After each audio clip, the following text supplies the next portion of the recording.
welcome to our show DRAS Talks and E4G Talks, a joint initiative by non-profitable NGO ICT and Defense Research and Studies DRAS. I am Shavinder Kaur, your host for the show. I am an educationist, L&D coach, a motivation speaker, anchor, and growth consultant. Today, our topic of discussion is on defense indigenization and roadmap for Make in India program. On behalf of E4G and DRAS, let me extend a warm welcome to you, Major General Ranjan Kochar. We are very grateful to you for spending time with us.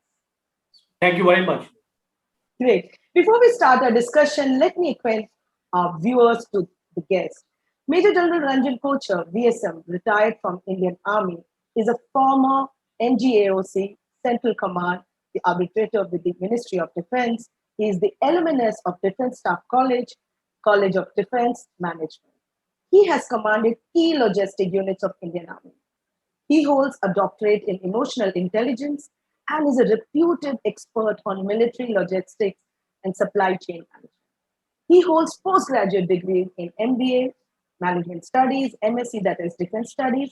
He has been a dean of Noida Institute of Engineering and Technology and is a visiting faculty with Officers Training College, Lucknow. He has authored 5 books and is a regular invitee as an expert commentator on various national TV channels. His focus areas being on defense procurement, make in India strategies, operational logistics, competing technologies, and defense security environment. So without much ado, may I start the discussion with you, General? And my first question is, all right. So, General Kochar, Government of India has targeted an export of, about 35,000 crores by the defense sector by 2025.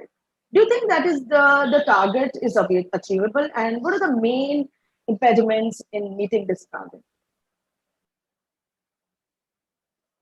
Thank you, Shavinder. Before I start answering your question, I want to convey my sincere thanks to DRAS and E4G for having invited me for your talk show on a very, very important topic which has got highlighted more with the Chinese intrusion and made the entire country reflect on its defense preparedness. Before answering your question head on, I want you to understand, I want our viewers also to understand what is the state of industrialization in our country today.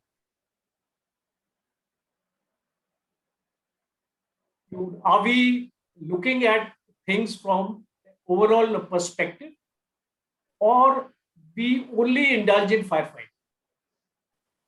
Only when the need comes to buy an equipment, when the enemy is threatening on your borders, do we wake up then?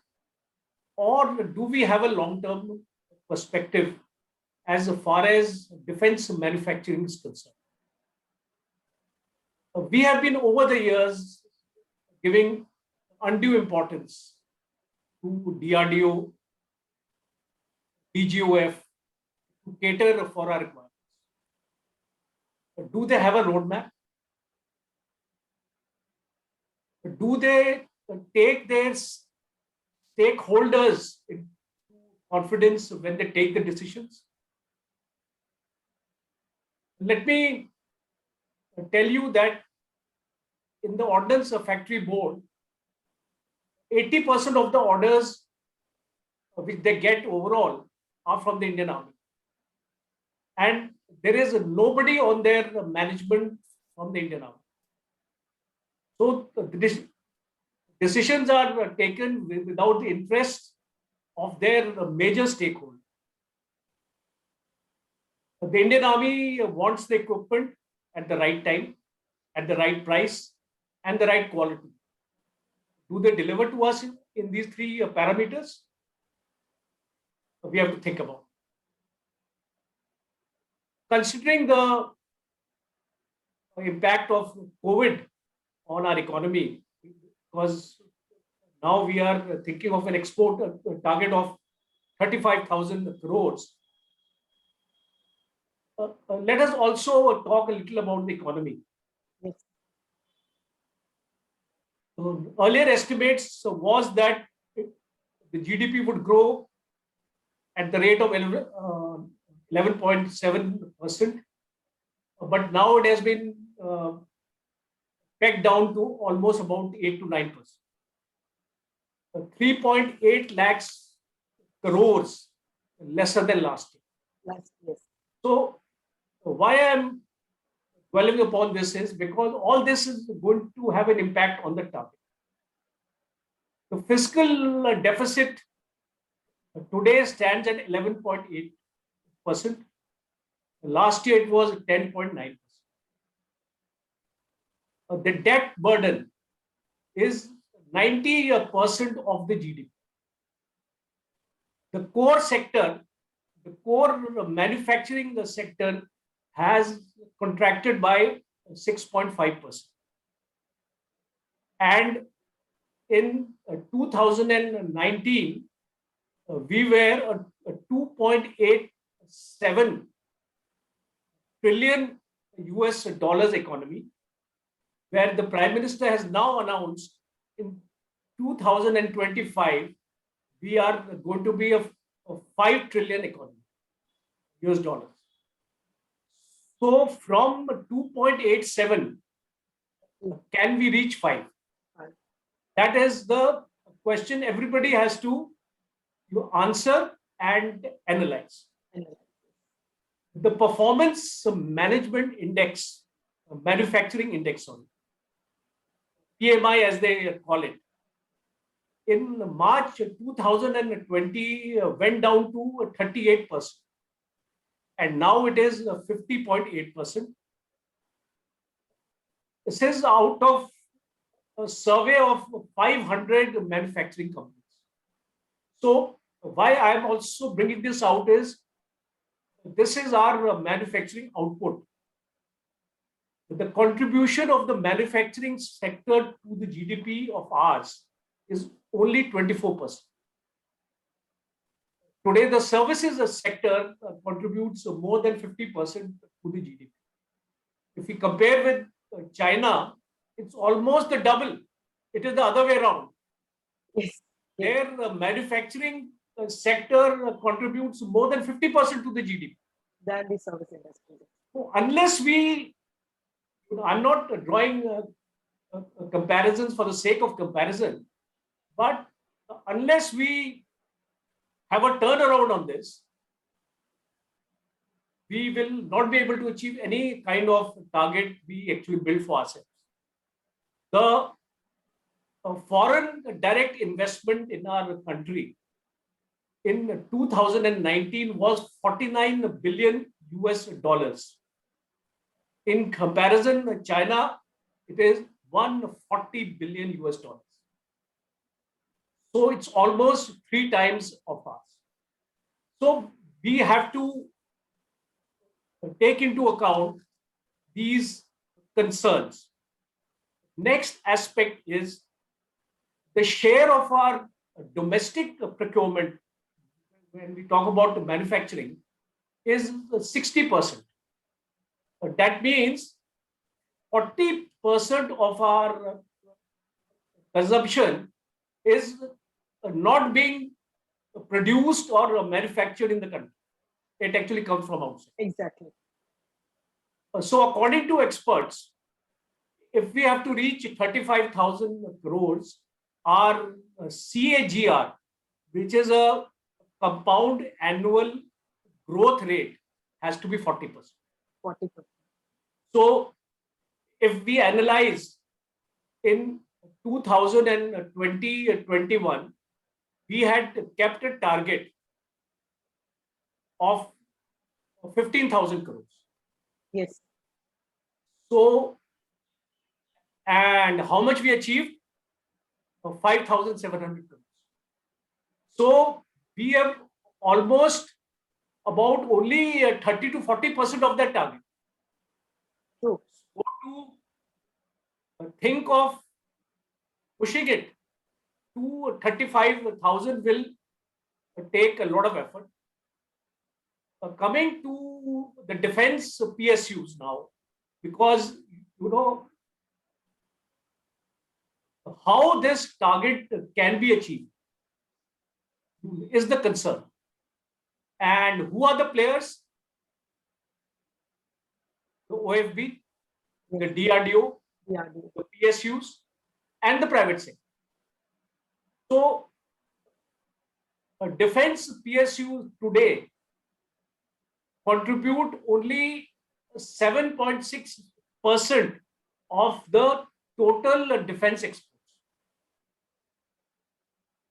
So, you get me? Yes. Yes. Contribution of defense PSUs is only 7.6%. Exactly. And the countries where we do the exports are very few. Very few. Saudi Arabia, Egypt, Australia, and all these small countries. Some African countries are there. Some Gulf countries are there.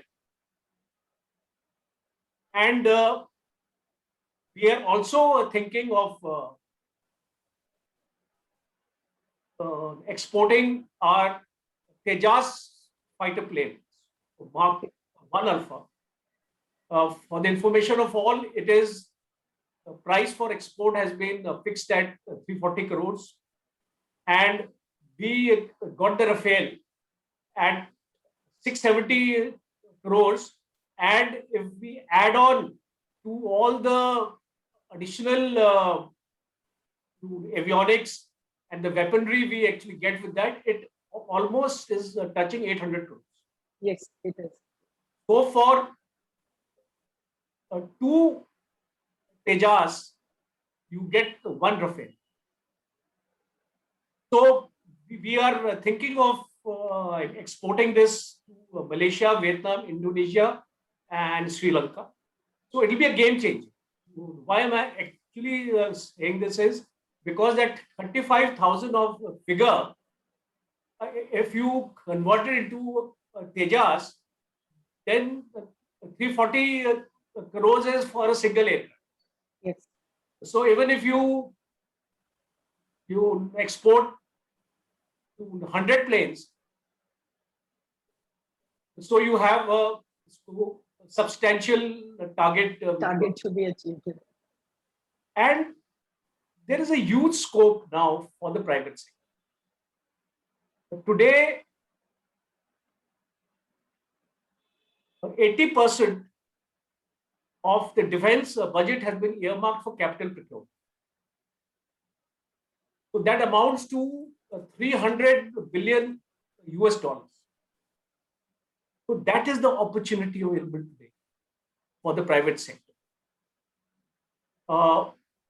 Today, India is ranked 23rd in the global arms exporter list, as mentioned by SIPRI, the Stockholm organization, which takes on. So what are we doing to actually get on to this target? The government has taken a first very good step of establishing an export promotion council and then launching the defense attaché scheme. Now, what is this defense attaché scheme? A total of 85 countries have been selected where we would like to export our things. They have been divided into three categories, A, B, and C. A countries is the highest potential where we can export. Okay. 23 in number. B is 17 and C is 45. So, which are these private firms which are grabbing the opportunity today? Bharat Forge, JCB, L&T, Tata Motors. We have already issued them 10 certifications for their products being fit for military use. Uh, in the year 2019-20, almost 8,000 crores worth of equipment was manufactured by these private companies. 300 private companies were given 500 industrial licenses. The Hindustan Aeronautics Limited is exporting helicopters to Nepal, Afghanistan, Mauritius, Seychelles, and Namibia. Ordnance factories are exporting ammunition to the Emirates. DRDO, and this is going to be a game changer. Game changer, indeed. Ravinder, Indeed. is going to export the Akash missile. Okay. The BrahMos missile is also getting exported. Vietnam has expressed its desire to buy because of the threat of China in the South China Sea. So now the country has to devise a strategy to reduce imports and increase manufacturing. Right. And if the manufacture increases, the export will also increase.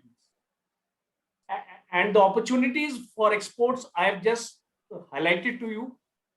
And I'm sure the government is monitoring this very closely. Number of startups have come up in Bangalore, which I'm aware of. I've been discussing in the IDEX scheme Yes. Later on. So I am quite confident that may not be 35,000, but at least up to 28 to 30,000 crores is my estimate that we would be able to. Thank you so much, John Kocher. It's absolutely, thanks for sharing those facts and figures in a detailed manner. Many facts were not even clear earlier. So I've really put it in a fact that is understood a manner. So continuing with the discussion, I also want to know that India has also made an ambitious plan to stop import of defense platforms and systems in another 4 years. So do you think this is possible? And if it is a difficult task, how can we achieve this mission? Very interesting and a very good question, Shavinder, which you have asked me.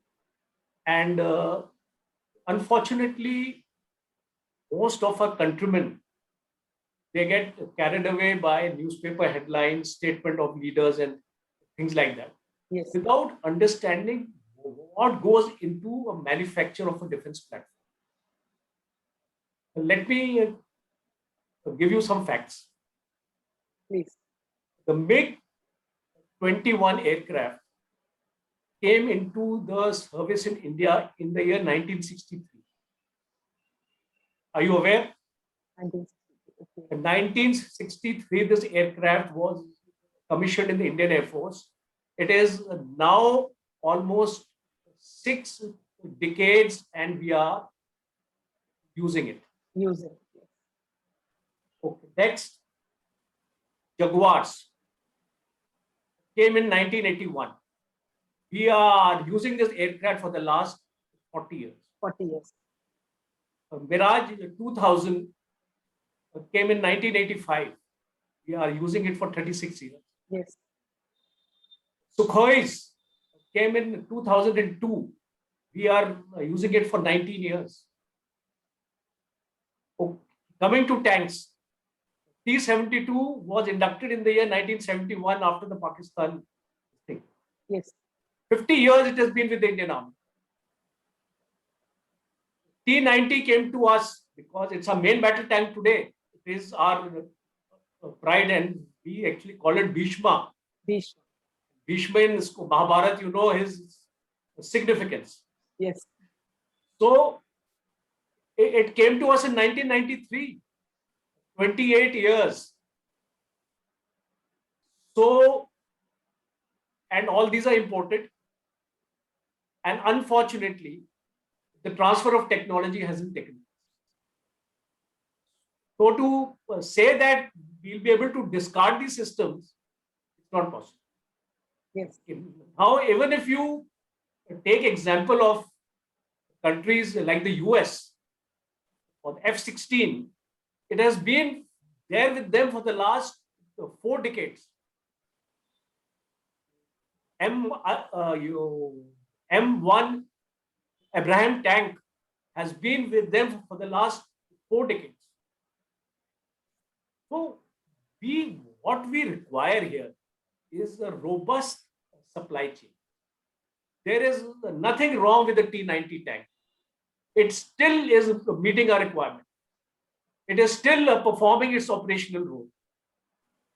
So we need to have a robust supply chain.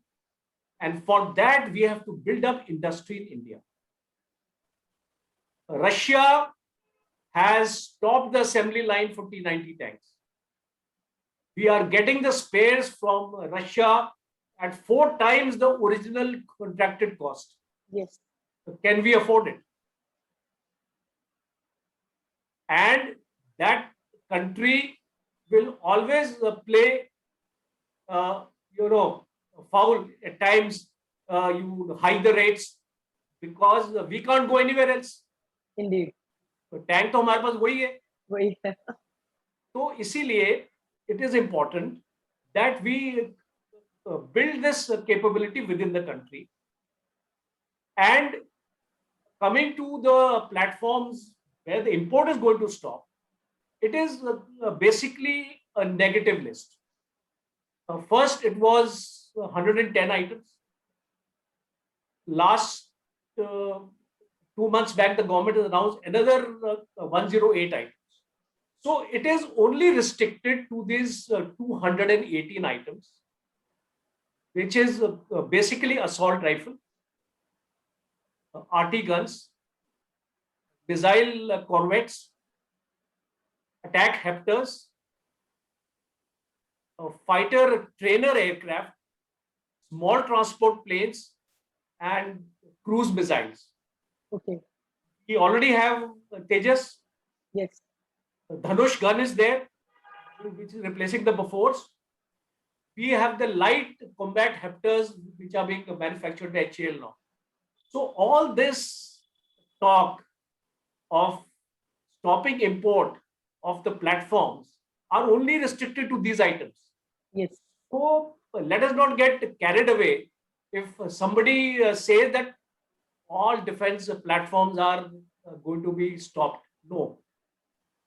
This is driven, this list is actually driven by the current development status of the various projects of DRDO, defense PSUs, OFBs, and the private sector. So we must now grab this opportunity because it has come after a long time. And which relates to these 218 items. So the imports have to continue.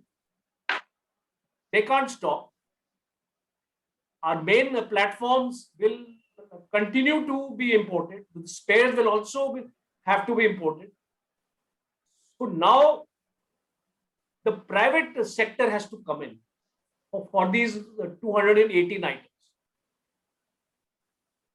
Already South Korea is collaborating with the Hindustan shipyard for the manufacture of warships.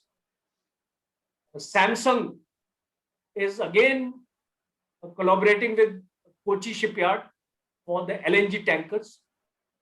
Bharat Forge is taking on RT guns, anti-tank missiles, AFVs, aerospace components, some of them. Reliance has come forward, Reliance Defense has come forward for the manufacture of helicopters. The Tata Advanced Systems, it has come forward for the C-130 Hercules aircraft in collaboration with Lockheed, the US firm. Mahindra is manufacturing the Scorpio vehicles. L&T has come up with the BrahMos, a missile transport canister. and Ashok Leyland is come with the ALS. So we have these collaborations on, and I'm sure this 4 years it may extend to 6 years. 6 years. Slippages may take place, but I'm quite confident that in a period of 6 years, we will find a definite progress on these 289. कुछ हद तक आत्मनिर्भर हो जाएंगे. Yes, no, बिल्कुल हो जाए. Yes, absolutely. Yeah, so that's great. This detailed information, हमें at least पता तो लग रहा है where we are standing now and where we will actually eventually, and what all is required to, achieve the target. Obviously, the targets needs to be achievable. So moving on with my next question, India operates with the second largest armed forces in the world. And a large part of the armaments has been imported from foreign. That's what we have just discussed, foreign countries. Could you please tell us the key areas to focus for our mission of indigenization? Okay, it's another, I mean, you seem to have well researched all the questions because all of them are. Because General Kocher, I know you're the expert. I don't want to leave any no doubts today. Because all of them are hitting the nail on the head. I don't want to miss on any information. I know I'm speaking to the expert. So now you have to understand what is the intent of the government. If you are confident that the intent of the government is good, well-meaning, and focused, yes, there is no issue. 5 may take 8 years, 8 may take 10 years, but it will happen. So, how is the intent seen? Recent order, 83 Tejas by Mark 1 Alpha, the order has been placed on HAL. 118 MBT Arjun tanks, orders placed on the heavy vehicle factory Avadi. So, our arms import has dipped by 32% as per the latest SIPRI report. You see, the proof of the pudding is in its eating. But now we are seeing certain figures which are telling us that the intent of the government is very clear. Very clear. We are now expanding our export potential. We are expanding corporatization of the OFB also.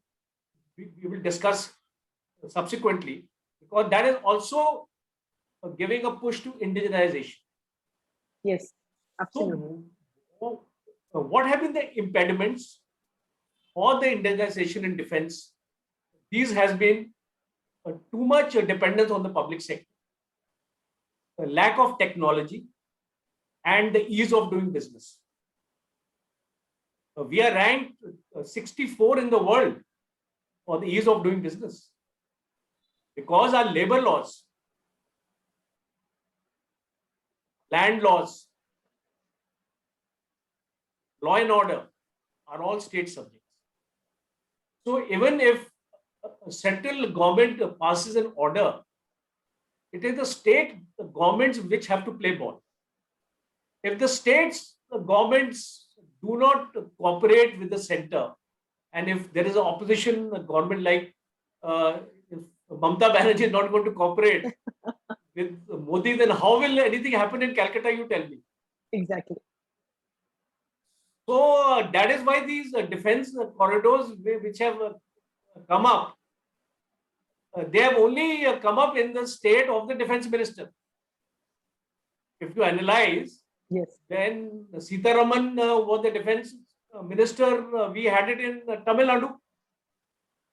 When Rajnath is the defense minister, we are going to UP. Why it is happening? Because of the ease of doing business. Business, yes. Because if they establish a corridor in West Bengal, do you think that it will take shape? You see, unfortunately, I mean, I'm not going to talk politics in this forum. Yes. But this is the reality. and we can't actually run away from the reality. So what the government did was it actually formulated a DAP 2020. Okay. So it is very, I am preparing a preamble to answer your question. So ultimately, I will come to that to key areas. But before I come to the key areas, I want to tell the viewers that how these key areas will actually fructify. So first is the defense corridors are actually coming up. Indeed. Second is the DAP has been formulated to address all the gray areas. Exactly. Thirdly, the public sector has been addressed and the ordnance factories have been addressed. So now in the DAP, there are some important provisions which I want to highlight. First is the strategic partnership. Second is the IDEX scheme. Third is the fast track procedure. We can buy things which we want, bypassing a lot of procedures and going in for a fast track.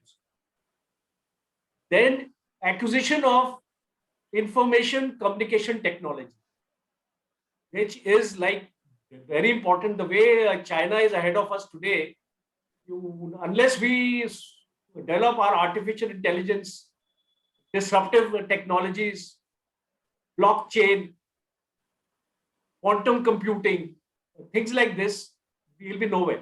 Okay. But then the offset policy has been put on the back burner because that offset policy never actually gave us any kind of benefits. And if you remember that famous controversy on Rafale, Yes. where Ambani was getting some out of it. But then the trial and test procedures have been streamlined.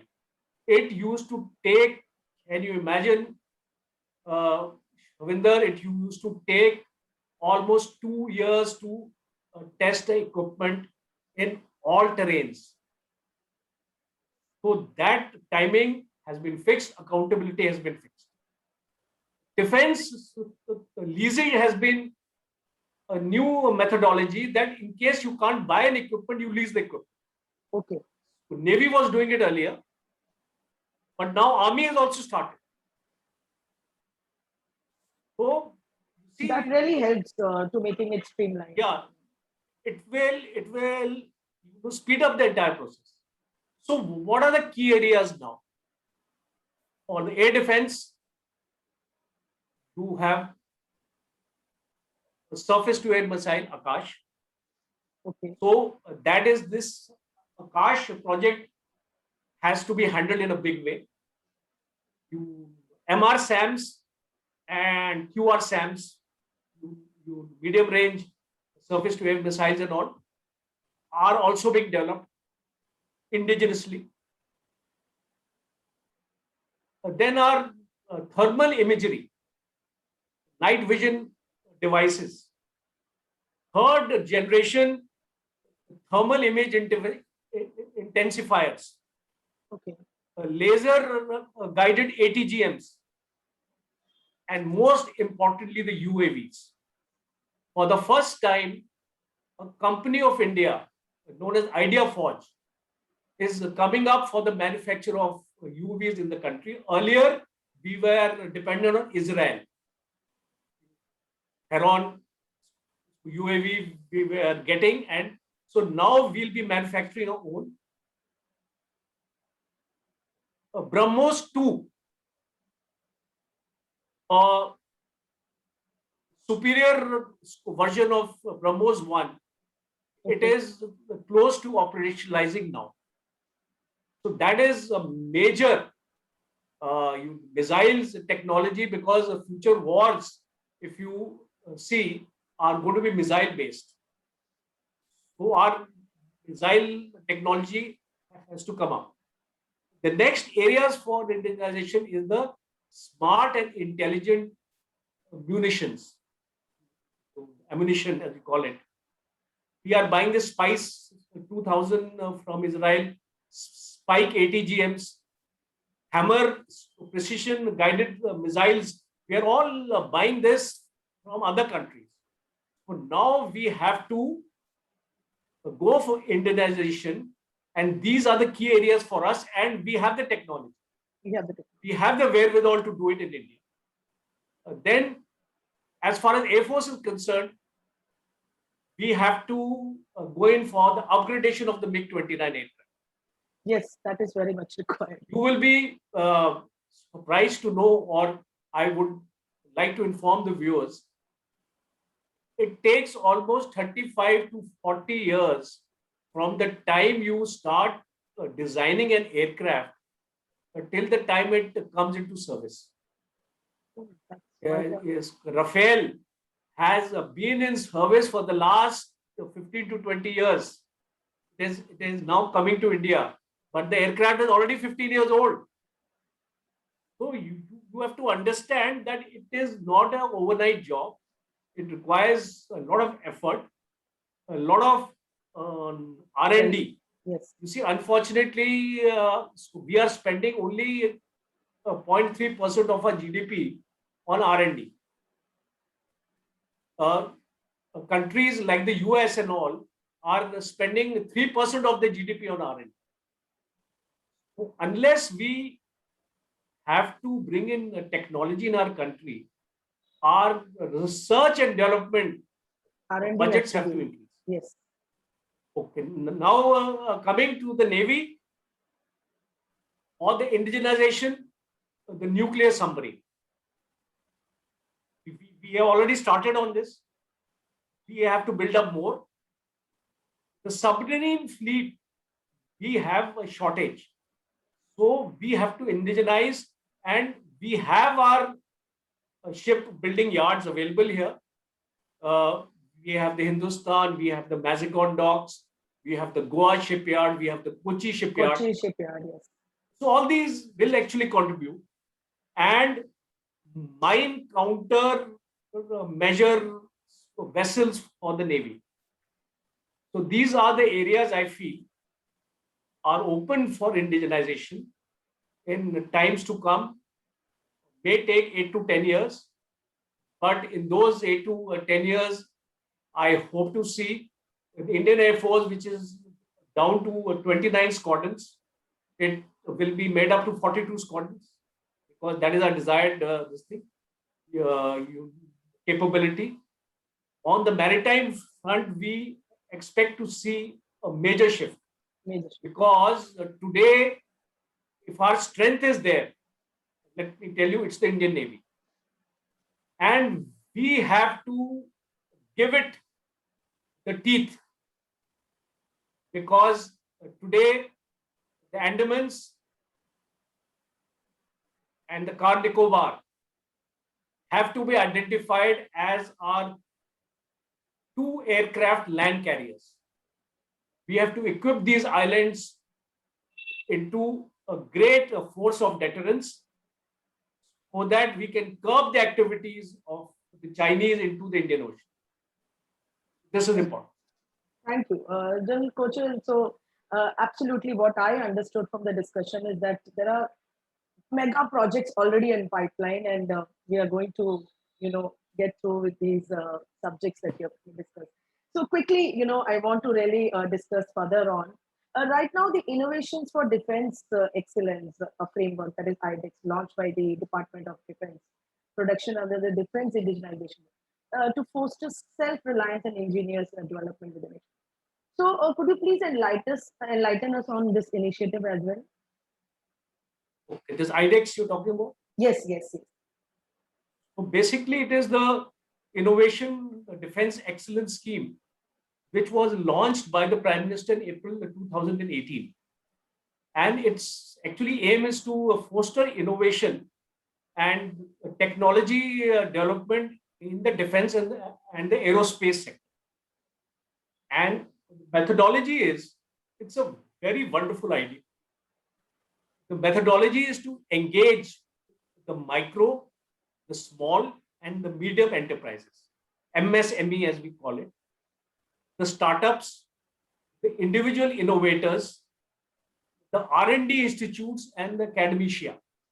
So we have set up IDS, IDEX network. Defense innovation hubs have come up, which will interact with the innovators. Hackathons are going to be organized. Okay. The Indian Armed Forces and the DRDOs and the defense PSUs will give their problem areas. Okay, we want a particular type of a sensor which can, if a Jawan puts on like a specs of mine, he will be able to see 50 meters. I'm just giving you an example. So we give this problem or an idea to the innovator, to the startup, and we tell him to develop this technology for us. So like that, initially it will be quantity 100. Then we will scale up this thing. Okay. So for this, the government has allocated a budget of 498.8 crores, almost 500 crores. And it has decided to fund 300 startups and 20 partner incubators. So what will happen is, in the last 2 years, 18 entities have been selected. Okay. 1.5 crores have been given to each entity. So almost 27 crores has been spent on this scheme so far. And there is a department which is known as the DIO, Defense Indigenization Organization, which works under the Department of Defense Production. So DIO actually oversees this entire functioning of IDEX, and recently the Indian Army has given them to design protection suits for the individual, see-through armor, Okay. laser weaponry, and identification of friend and foe, IFF. This sort of IFF system is important. You see, after our Balakot strikes, the next day Pakistan aircraft entered our airspace, and we were found lacking to react in time as such. So we need to upgrade our IFF systems. So all these problem areas have been given to the IDEX, to innovators and the startups. Many of them I have personally seen are based in Bangalore, and they are doing a wonderful job, because I have been a part of defense seminars in which I interacted with them, and they are doing a wonderful job. They are coming up with new things, and I'm sure in times to come, this technology aspect will also be built up in the country. Thank you so much. And yes, this actually makes us realize that how we need to strengthen things of areas that is required for robust system of our defense management.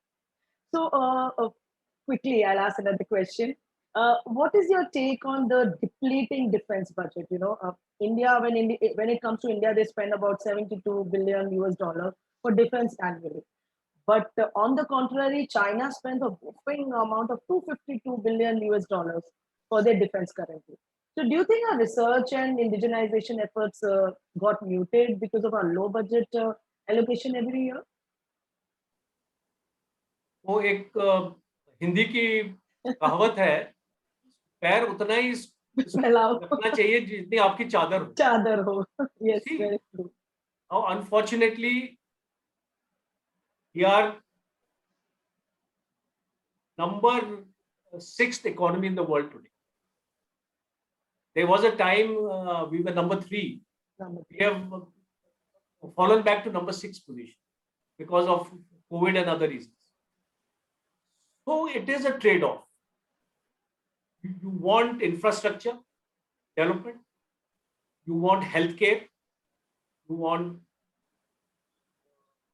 agriculture, you want socio-economic development in the country, status. and you want defense. So, see, you want everything, but then you have to prioritize. So, today the Indian Navy says that I want 198 warships by 2027, and Navy has got only 140 right now, and Air Force says that I want 42 squadrons. Is it possible? So we have to, and we have always gone in for incremental modernization. Only now, because of the Chinese this thing, we went to the market and we got so much of weapons and your systems, and especially the clothing also. You cold climate special clothing. So Yes, we had to get it because it was an urgency, it was a necessity. So this year, for the defense, 4.78 lakh crores has been the allocation. Last year it was 4.71.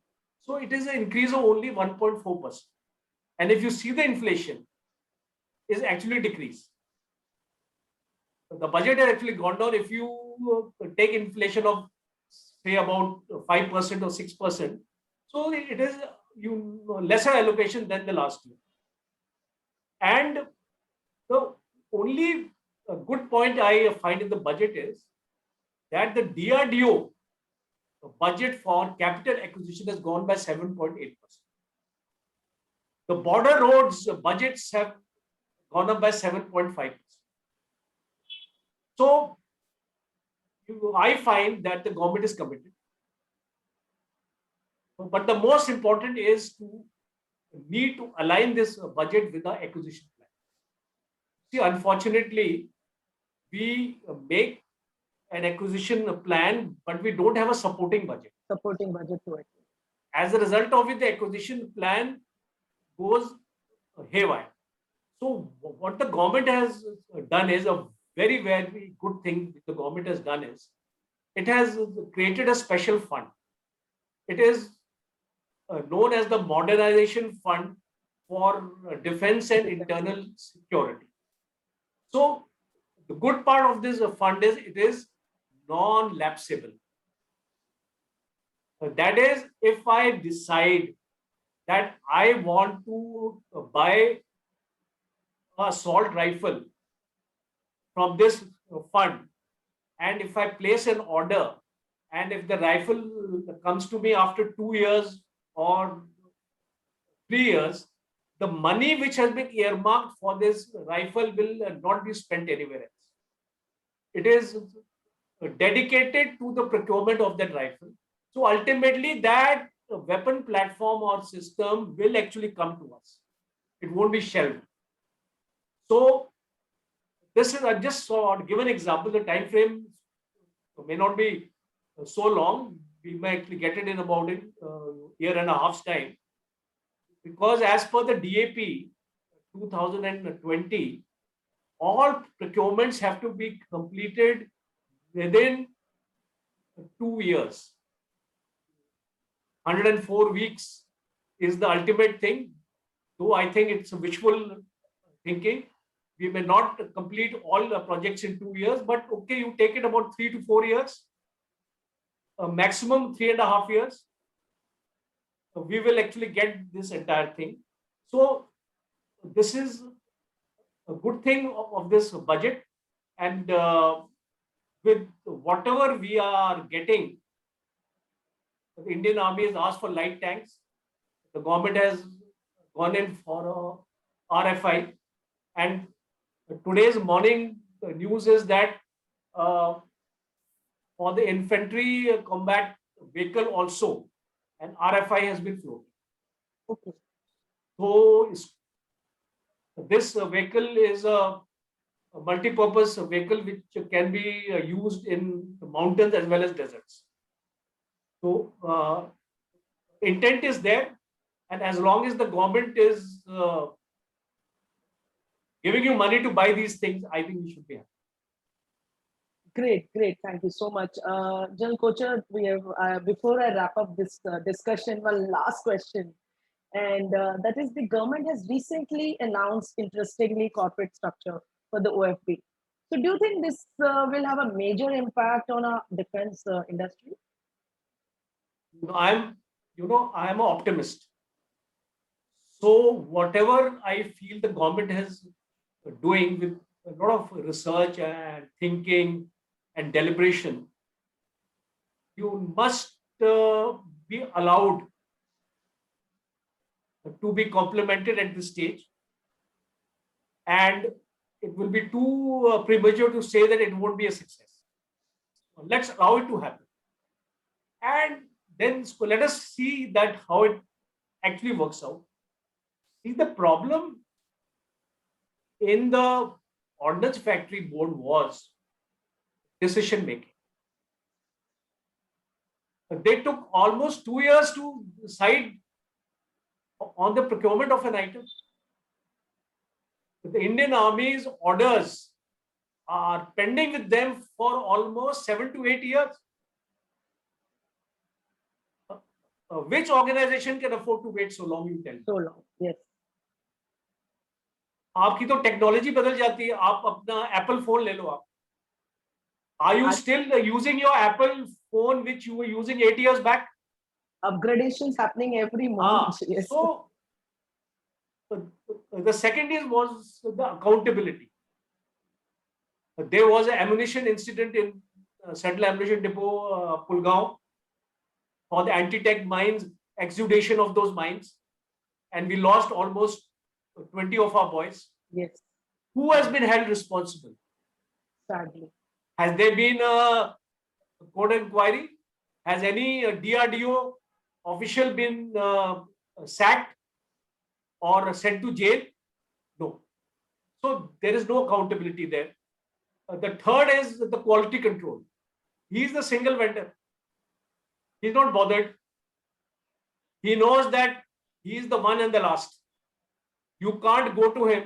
You can't cancel his order. You have to buy from him only. So there is no incentive to improve. He has no incentive to improve his quality. And the next is, the most important is about the pricing. He is not asking you कि आप किस price पे खरीदना चाहते हैं. He is telling you his price. Can you imagine? There are no bargains. The market, you want to buy a thing, you bargain and you say कि नहीं इसको 20 रुपए का नहीं, मैं तो 14 रुपए दूंगी इसके. Yes. Ultimately, you pay him only 12 rupees. You can't do this with this guy. He has fixed a price and you have to buy it at his price. So it is, the price is high, technology is low. And so this ultimate answer is, my ultimate answer is, he will have to hold hands with the private sector. The corporatization has started. Now, what has happened is, 7 entities have been made. One is the ammunition and explosive group. One is the vehicle group. One is the weapons and equipment group. One is the troop comfort group. One is the ancillary group. One is the optoelectronics group. And the last is the parachute group. Earlier, there were 5 groups. But under a central guy who was the DG of the OFB. Now that control has been removed. All these 7 are independent identities, independent entities. It is something like a PSU now. It is just like a PSU. They are going to report to an empowered committee. That empowered committee is MOD.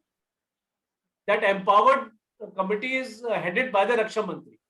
So Raksha Mantri will directly interact with each entity separately.